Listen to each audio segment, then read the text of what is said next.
Siguro tinakda rin ng panahon. Kasi hindi naman namin pinlano eh. What happened to Mark, kay Rainier at kay Elias ay parang destiny. Kasi alam mo, wala namang inisip ang management ko o control.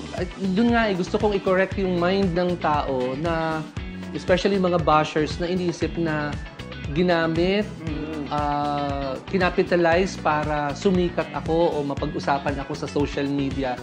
Regarding that incident kay Mark Heras, dun sa Okada, hindi ko alam yun. Nung papunta kami sa hotel room because of yung magbibigay siya ng reaction video for Somewhere in My Past, hindi ko alam na kinukunan pala kami ng mga paparazzi. So, syempre, nung na-post on social media, ang tumingin, may mali siya na. Oo. So, na-magnify siya, dun nagsimula ang lahat. Oo. So, good thing naman kay Mark kasi dumami daw yung mga yung mga shows niya. Nakatulong ka rin sa kanya. Ang Huminay siya. Nagkaroon siya ng movie. Sabi niya, na-mention naman niya yon. So, on my part naman, nung time na nagkameron kami ng encounter na ganoon, yun namang kanta ko naman, hindi naman sa ako nagyayabang, ay tumutugtog na siya sa mga radyo.